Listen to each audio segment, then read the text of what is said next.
ጤና ይስጥልን እንደምንቆያችሁ የተከበራችሁ ተመልካቾች ከአማራ ሚዲያ ኮርፖሬሽን አዲስ አበባ ስቱዲዮ የሰዓቱን ዜናዎች ይዘን ቀርበናል። ዮሐና መኮንን ከመላ ስቱዲዮና የስርጭት ባለሙያዎች ጋር የዕለቱን ዜናዎች ወደ እናንተ እያደረስኩ አብሬያችሁ ቆይታ አደርጋለሁ። አብራችሁን ሁኑ። ቀዳሚ ወዳደረግነው ዜና አልፋለሁ። ተዋጊ ኃይሎች የሰላም አማራጭን መጠቀማቸው መንግስት ችግሮችን በሰላም ለመፍታት የጀመረውን መንገድ ማሳያና ትውልድን ከጦርነት የማዳን አደራ ነው ሲሉ የሰላም ሚኒስትሩ አቶ መሐመድ እንድሪስ ተናገሩ። ለትግል የወጣንበት ዓላማ መስመሩን በመሳቱ የሰላም አማራጭን ተቀብለናል ያሉት ደግሞ የአማራ ፋኖ ህዝባዊ ድርጅት ከፍተኛ አመራሮች ናቸው። በአማራ ክልልና በአማራ ፋኖ ህዝባዊ ድርጅት መካከል የተደረገው ስምምነት ማስፈጸሚያ ስነ ስርዓት ላይ የተገኙት የአማራ ክልል ምክትል ርዕሰ መስተዳድር አብዱ ሁሴን በቀጣይም ሌሎች የፋኖ ኃይሎች ወደ ውይይት እንዲመጡ ጥሪ አቅርበዋል። በለጠ ታረቀኝ የአማራ ክልላዊ መንግስትና የአማራ ፋኖ ህዝባዊ ድርጅት አፋሕድ ህዳር 25 2018 ዓ.ም የሰላም ስምምነት ማድረጋቸው ይታወሳል። የባለፈው ስምምነት ማስፈጸሚያ ሰነድ ፊርማ ተካሂዷል። በፊርማ ስነ ስርዓቱ የተገኙት የሰላም ሚኒስትሩ አቶ መሐመድ እንድሪስ በዚህ ዘመን ችግሮችን በውይይት መፍታት እንጂ ለጥፋት አንድ መሆን ለማንም አይጠቅምም ሲሉ ነው የገለጹት። ይህ ዘመን ያለንን አቅማችንን በጋራ አዳምረን አንዱ ለአንዱ ድጋፍ ሆኖ ሰርቶ ከድህነት ለመውጣት የምናደርገውን ትግል የምንተጋበትና የምንሰራበት ዘመን እንጂ ኋላ ቀር በሆነ መንገድ አንዱ ሌላኛውን ገሎ የሚፎክርበት ዘመን አይደለም። በመግደልና በመሞት የሚሟላ ወይም የሚሳካ ፖለቲካ ፍላጎት የለም። አሸናፊ መሆን ከፈለግን ዓለም ስልጥኖች በደረሱበት ሰላማዊ የፖለቲካ ትግል ውስጥ መግባት፣ ህዝባችንን ማልማት፣ ለህዝባችን ለትውልዳችን የሚበጀውን መስራት እንጂ ለትውልዳችን ለሚቀጣዩ ትውልድ መማሪያ የሆኑትን አቅም የሚሆኑትን መሰረተ ልማቶችን ማጥፋት፣ እድሎችን ማጨናገፍ አይገባም።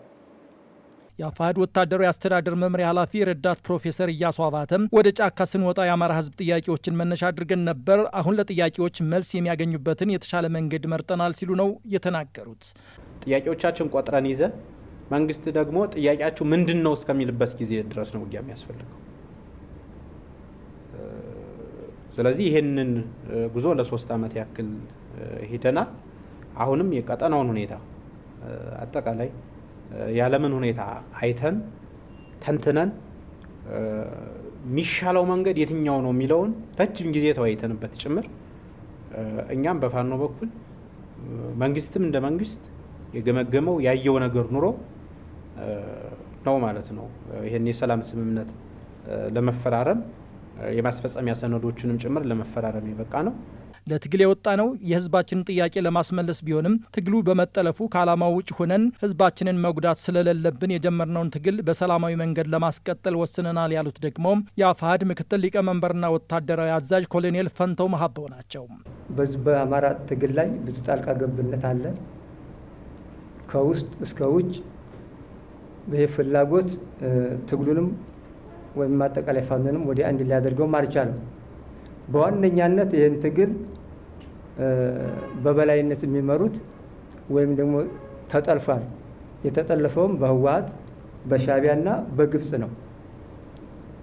ከነኚህ ሰዎች ጋር ሆኖ የአማራን ጥያቄ መመለስ ይቻላል ወይ ነው። እንደ ሀገርም የኢትዮጵያንና የኢትዮጵያን ህዝብ ጥያቄ መመለስ ይቻላል ብለን ካሰብ አይቻልም።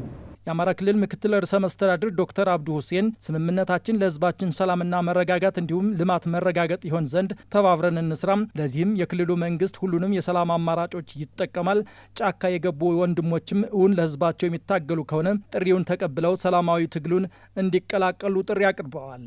ለቀጣይ ለዘላቂ ጸጥታችን፣ ለቀጣይ ለዘላቂ ልማታችንና ውስጣዊ አንድነታችን ብቸኛው መንገድ ሰላም ብቻ መሆኑን አውቀን ከፊርማችን በላይ ለቃላችን ለተግባራችን ታማኝና ጸንተን በመስራት ክልላችን ከገባበት ሁለንተናዊ ጉስቁልና ሁለንተናዊ ውድመት መመለስ የምንችልበትና በዚህ ውስጥ የሀገራችንን ሰላምና ጸጥታ በዘላቂነት ለማጽናት እና ለማንበር እንድንችል እንደስከዛሬው እጅ ለእጅ ተያይዘን እንድንሰራ በዚህ አጋጣሚ ጥሬን ማስተላለፍ እፈልጋለሁ።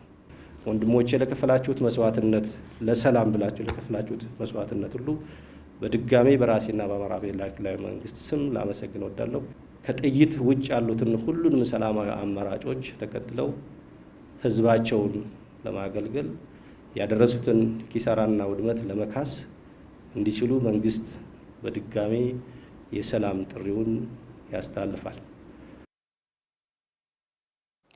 በተያያዘ ዜና የአማራ ህዝብ ትግል የባዕዳን ኃይሎች ማስፈጸሚያና ለቀጠናው ትርምስ ምክንያት እየሆነ በመምጣቱ ሰላማዊ ትግል ለማድረግ ወስነናል ሲሉ የአማራ ፋኖ ህዝባዊ ድርጅት ምክትል ሊቀመንበርና ወታደራዊ አዛዥ ኮሎኔል ፋንታው ሙሀቤ ተናገሩ።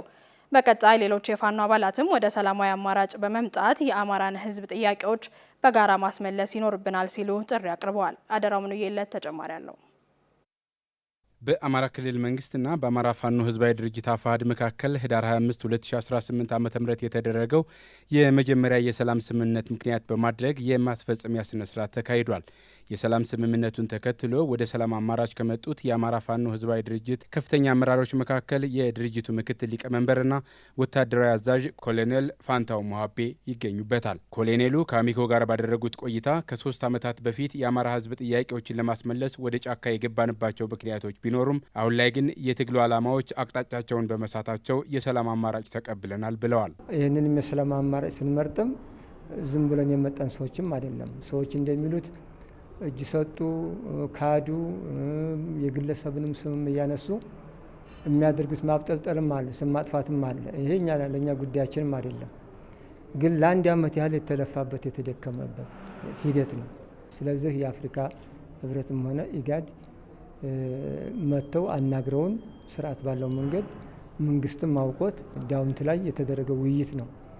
ያ ውይይት ቀጥሎ ነው ዛሬ ለውጤት የበቃ ነው ማለት ነው። ስለዚህ እኛ ቃላችንን ጠብቀን ነው ይሄር ነው። ሌሎች ደግሞ ቃላቸውን ሳይጠብቁ ቀርተው ወደ ሌላ አማራጭ ገብተዋል። ያ እንግዲህ የነሱ ፍላጎት የነሱ አስተሳሰብ ነው የሚሆነው። የአማራ ህዝብ ጥያቄ አለው። በእነዚያ ጥያቄዎች ሊመለሱ እንደሚችሉ ነው እንግዲህ ዛሬ ባለፈው የተፈራረም ነው። ስለዚህ እነዚህ ጥያቄዎች ሰላማዊ በሆነ መንገድ ከተመለሱ እኛ ሰው ከመግደል ምን የምናገኘው ትርፍ አለ? በጦርነቱ ምክንያት በክልሉ ህዝብ ላይ እየደረሰ ያለው ችግር በየዕለቱ እየተባባሰ መጥቶ ዛሬ ላይ ትግሉ ለሌሎች ባዕዳን መጠቀሚያ ሆኗል ያሉት ኮሎኔል ፋንታው የአማራ ህዝብ ጥያቄን አጀንዳ በማድረግ ለኢትዮጵያ ያላቸውን ጠላትነት በተግባር እያሳዩ ያሉት ህወሓት፣ ግብጽና ሻዕቢያ የፋኖን ትግል ዋነኛ የጂኦፖለቲካ ትርምስ ማስፈጸሚያ አድርገውታል ሲሉ ተናግረዋል። ኢትዮጵያንና የኢትዮጵያን ህዝብ የረሳ የዘነጋ አይደለም እኛ ዓላማችን፣ ፍላጎታችን። ስለዚህ በሌላ በኩል ደግሞ ከዚህ የተለየ አስተሳሰብ ያለው ኃይል ስላለ ያን አስተሳሰብ እኛ አንቀበልም። አማራን ከኢትዮጵያ የሚነጥል ከኢትዮጵያ ህዝብ የሚነጥል አካሄድን ዓላማንም አንደግፍም። አሁን የፋኖ ትግል በውስጥና በውጭ ኃይሉ ተጠልፏል። ከሀገር ውስጥ ህወሓት አለ፣ ሻዕቢያ አለ፣ ግብጽ አለ። እነኚህ የጠለፉት ትግል ነው። ስለዚህ እነኚህ ኃይሎች ማንኛውንም ድጋፍ እርዳታ ያደርጋሉ። ተተኳሹም፣ መሳሪያውም፣ ፋይናንስም፣ ሎጂስቲክ ማንኛውንም ቁሳቁስ እርዳታና ድጋፍ ያደርጋሉ። ይሄ የአማራን ክልል ከማተራመስ ውጭ ለአማራ ክልልም ሆነ ለሀገራችን የጠቀመው አንዳችም ነገርም የለም። በዚህ በ3 ዓመት ቆይታ በነበረው ጦርነት ባለፈም በነበረው ከጁንታ ጋር በነበረው ጦርነት አጠቃላይ የአማራ ህዝብ በሁሉም መንገድ ደቋል። ምንም አይነት ልማት የለም፣ ትምህርት የለም፣ ብዙ ችግር አለ። ስለዚህ በእርግጠኝነት ጥናት ቢጠና ከ100 ዓመት ያላነሰ ወደ ኋላ መልሰናል ብዬ ነው የማምነው።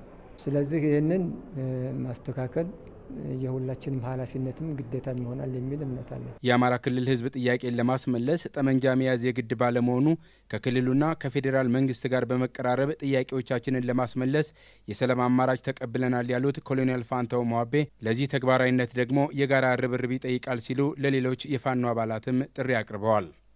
የክልሉ መንግስትም ሆነ የፌዴራል መንግስቱም እኛም ቃላችን አክብረን በቃላችን እነኛ ጥያቄዎች እንዲመለሱ ማድረግ ነው። ለዚህ ደግሞ ትዕግስት ያስፈልጋል። ከማንም በላይ ደግሞ ቀናነት ያስፈልጋል።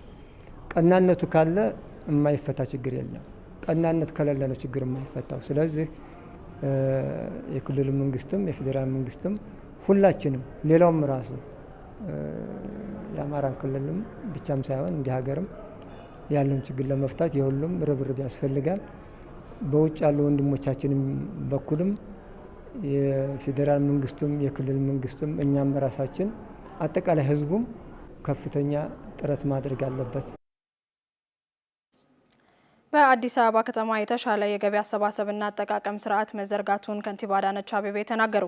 የ6 የአፍሪካ ከተማ ከንቲባዎች በተገኙበት የከተማዎች የፋይናንስ አሰባሰብና አጠቃቀም መድረክ በአዲስ አበባ ተካሂዷል። ተመስገን ዳረጎት በተባበሩት መንግስታት ድርጅት የአፍሪካ ኢኮኖሚ ኮሚሽን በተወሰኑ የአፍሪካ ከተሞች የፋይናንስ አፈጻጸምን ጥናት አካሂዷል። ጥናቱ የአፍሪካ ከተሞች ከንቲባዎች በተገኙበት በአዲስ አበባ ተካሂዶበታል። በተባበሩት መንግስታት ድርጅት የአፍሪካ ኢኮኖሚ ኮሚሽን ባካሄደው ጥናት 7 ነጥቦች የተካተቱበት ሲሆን የአዲስ አበባ ከተማ የተሻለ አፈጻጸም አሳይታለች። የአዲስ አበባ ከተማ ከንቲባ አዳነች አቤቤ የአዲስ አበባ ከተማ ፈጣን የህዝብ ቁጥር የሚጨምርበት የመሰረተ ልማት ፍላጎቱ ከጊዜ ወደ ጊዜ እየጨመረ የመጣበት ቢሆንም በከተማው የሚሰበሰበውን ገቢ ለታለመለት ዓላማ በመዋል የተሻለ የፋይናንስ አፈጻጸም እየታየ ነው ብለዋል። አዲስ አበባ is experiencing rapid population growth በአዲስ አበባ የህዝብ ቁጥር እየጨመረ ነው። የአገልግሎት ፍላጎትም እየጨመረ ነው። የመሰረተ ልማት ፍላጎትም እያደገ ነው። የከተማ ለውጥ በጠንካራ የፋይናንስ አስተዳደርና የፖለቲካ ቁርጠኝነት ነው የሚሳካው። አዲስ አበባ የሀገር ውስጥ የገቢ አሰባሰብን ለማሳደግ ጠንክራ እየሰራች ነው። የገቢ አሰባሰቡን ለማዘመን ዲጂታላይዜሽንና ንብረትን መሰረት ያደረገ የገቢ አሰባሰብ እየተተገበረ ነው። የፋይናንስ ግልጸኝነትና ተጠያቂነትንም እያሰፈነ ነው። transparency and accountability in revenue collection የዛምቢያ ዋና ከተማ ሉሳካ ከንቲባ ችላንዶ ኤንችታንጋላ የሉሳካ ከተማን ገቢ አሰባሰብ ለማሳደግ ዲጂታላይዜሽን መተግበራችን የተሻለ ገቢ እንዲሰበሰብ አግዞናል ይላሉ።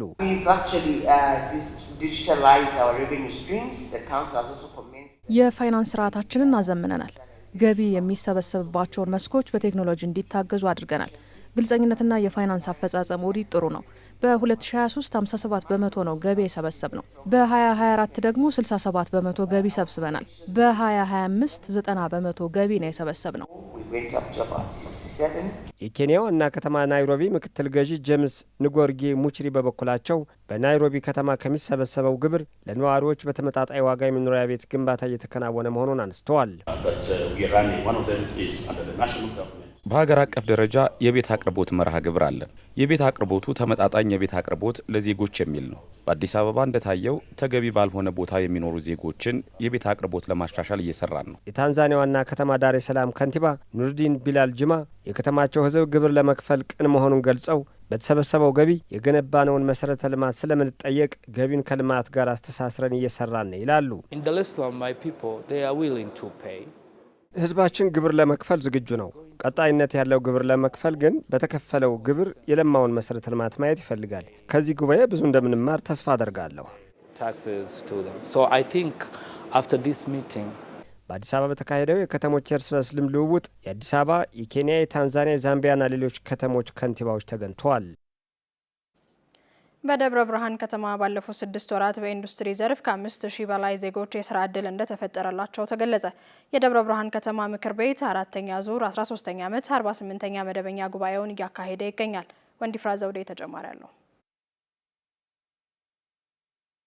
ምክር ቤቱ የትኩረት ማዕከል የሆኑ ተቋማትን መርጦ ተመልክቷል። ከነዚህ ውስጥም አንዱ ኢንዱስትሪና ኢንቨስትመንት ላይ ትኩረት የተደረገበት መሆኑን የደብረ ብርሃን ምክር ቤት አፈ ጉባኤ መንግስቱ ቤተ ተናግረዋል። ኢንዱስትሪው በመምጣቱ ከስራ ዕድልና ከአካባቢ ተጽዕኖ ጋር ያለውን 2 ጉዳዮች ታይተዋልም ብለዋል። የተወሰኑ ማህበረሰብ ጥያቄ የሚያቀርብባቸው፣ ቅሬታ የሚያቀርብባቸው፣ ፍሳሹ ውጭ እየወጣ ተጽዕኖ ይፈጥራል የተባሉባቸውንም ቼክ አድርገው መጥተው ከሚመለከተው ሀገር ጋር የጋራ የተደረገበት ሁኔታ አለ።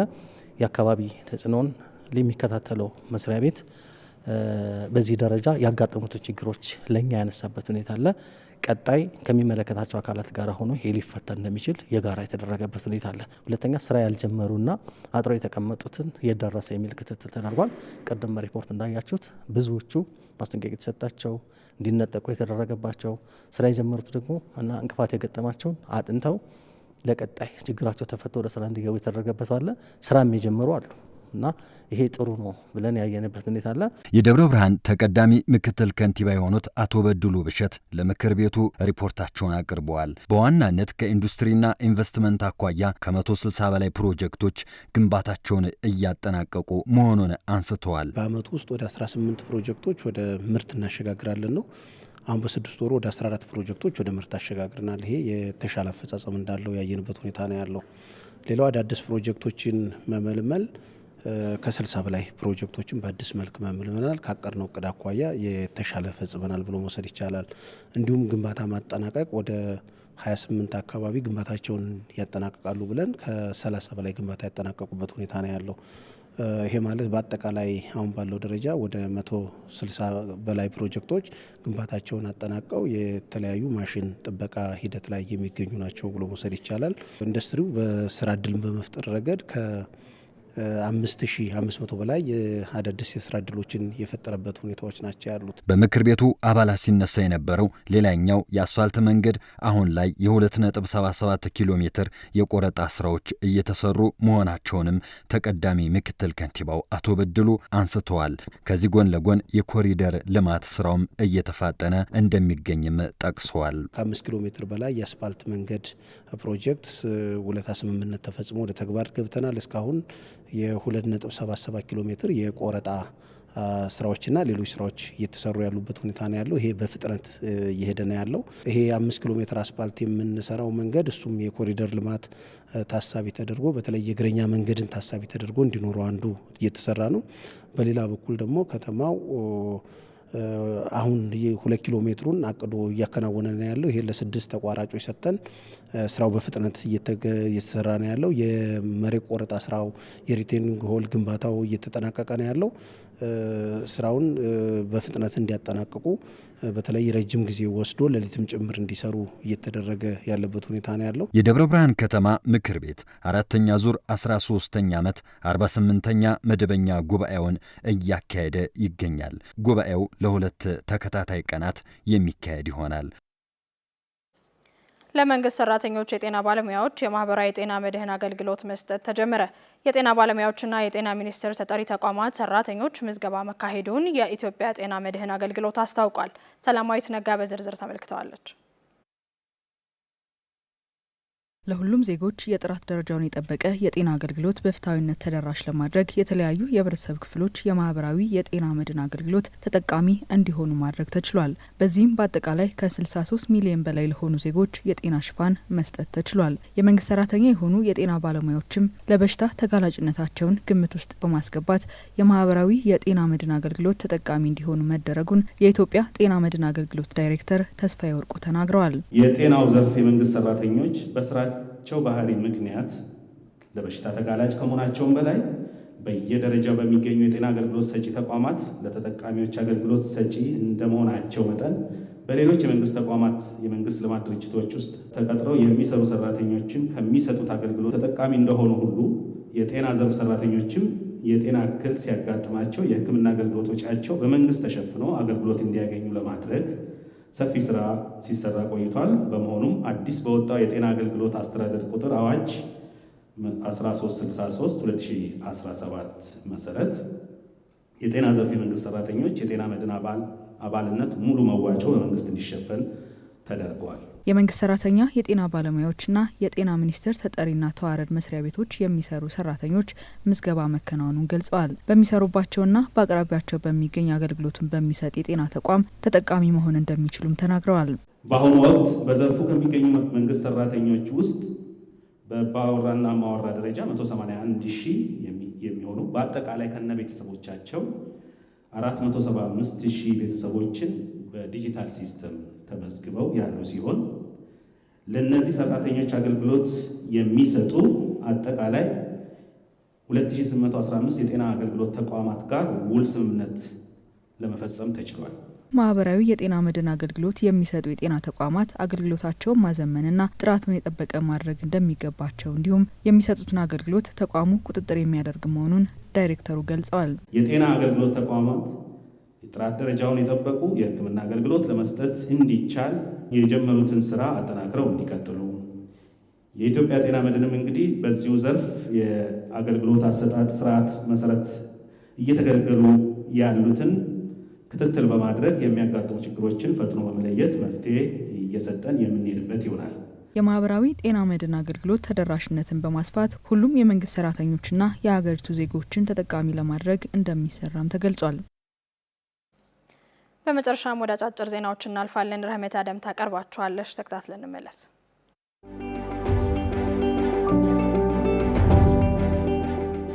የህዝብ ተወካዮች ምክር ቤት ኢትዮጵያ ከቻይና ከብራዚልና ከደቡብ አፍሪካ ጋር ያደረገችውን በወንጀል የሚፈለጉ ሰዎችን አሳልፎ የመስጠትና ፍርደኞችን የማስተላለፍ ስምምነት አጸደቀ። ስድስተኛው የህዝብ ተወካዮች ምክር ቤት በ5ኛ ዓመት የስራ ዘመኑ 9ኛ መደበኛ ስብሰባውን አካሂዷል። ምክር ቤቱ በመደበኛ ስብሰባው የኢትዮጵያ መንግስት ከቻይና ከብራዚልና ደቡብ አፍሪካ ጋር ያደረጋቸውን ፍርደኞችን የማስተላለፍና በወንጀል የሚፈለጉ ሰዎችን አሳልፎ የመስጠት የስምምነት አዋጆችን አጽድቋል። በኢትዮጵያና በቻይና መንግስት መካከል የተደረገውን የወንጀል ጉዳዮች የጋራ የህግ ትብብር ስምምነት ረቂቅ አዋጅም ምክር ቤቱ በአብላጫ ድምጽ አጽድቆታል። በተጨማሪም ከቻይና ከብራዚልና ከደቡብ አፍሪካ ጋር የተደረገውን ፍርደኞችን የማስተላለፍና በወንጀል የሚፈለጉ ሰዎችን አሳልፎ የመስጠት ረቂቅ አዋጅ መርምሮ አጽድቋል። መረጃው የህዝብ ተወካዮች ምክር ቤት ነው። የኢፌዴሪ አየር ኃይል 9ኛ ዓመት አከባበር የደረስንበትን አቅም ለቅርብም ለሩቅ የምናሳይበት ነው ሲሉ የኢፌዴሪ አየር ኃይል ምክትል አዛዥ ለከባድ ጥገና ማዕከል ብርጋዴር ጄኔራል መሰረት ጌታቸው ገልጸዋል። አያይዘውም የኢፌዴሪ አየር ኃይል 9ኛ ዓመት የምስረታ በዓል ዓለም አቀፍ ደረጃውን በጠበቀ የጥቁር አንበሳ ትርኢት፣ የአቪዬሽን ኤክስፖና የአፍሪካ የአየር ኃይሎች ፎረም የሚከበር መሆኑን ገልጸው ዝግጅቶቹ ለሁሉም ክፍት ስለሆኑ መታደም ይቻላል ብለዋል። በአሁኑ ወቅት የኢፌዴሪ አየር ኃይል የሀገር ሉዓላዊነትንና ብሔራዊ ጥቅምን የማስጠበቅ ተልዕኮውን የመፈጸም አቅሙ ከምንጊዜውም በላይ አስተማማኝ ደረጃ ደርሷል። ይህም አየር ኃይሉ ባከናወነው ሪፎርም የተገኘ ውጤት ነው ብለዋል። ዘገባው የኢቢሲ ነው። ኮርፖሬሽኑ ባለፉት 6 ወራት ወደ ውጭ ከተላኩ ምርቶች ያስገኘው ገቢ ከእጥፍ በላይ ማደጉ አበረታች መሆኑ ተገለጸ። የኢንዱስትሪ ፓርኮች ልማት ኮርፖሬሽን ባለፉት 6 ወራት ያስመዘገበው የኤክስፖርት እቅድ አፈጻጸም ከእጥፍ በላይ ማደጉ አበረታች መሆኑን የኮርፖሬሽኑ የስራ አመራር ቦርድ ገልጿል። የኢንዱስትሪ ፓርኮች ልማት ኮርፖሬሽን የስራ አመራር ቦርድ የኮርፖሬሽኑን የ2018 በጀት ዓመት የመጀመሪያ አጋማሽ እቅድ አፈጻጸም ሪፖርትን ገምግሟል። የስራ አመራር ቦርዱ በግምገማው ኮርፖሬሽኑ ከሚያስተዳድራቸው ልዩ የኢኮኖሚ ዞኖችና ኢንዱስትሪ ፓርኮች ባለፉት 6 ወራት ወደ ውጭ ከተላኩ ምርቶች ከ112.6 ሚሊዮን የአሜሪካን ዶላር በላይ ገቢ ያስገኙ ሲሆን ይህም ከባለፈው ዓመት ተመሳሳይ ወቅት አፈጻጸም ጋር ሲነጻጸር ከእጥፍ በላይ እድገት ማሳየቱን ቦርዱ አድንቋል። መረጃው የኢንዱስትሪ ፓርኮች ልማት ኮርፖሬሽን ነው። የተከበራችሁ ተመልካቾቻችን ከአማራ ሚዲያ ኮርፖሬሽን አዲስ አበባ ስቱዲዮ ለዕለቱ ያዝናቸው ዜናዎች በተከታተላችኋቸው መልኩ ተጠናቀዋል። አብራችሁን ስለነበራችሁ ከልብ እናመሰግናለን። በያላችሁበት መልካም ጊዜ ይሁንላችሁ።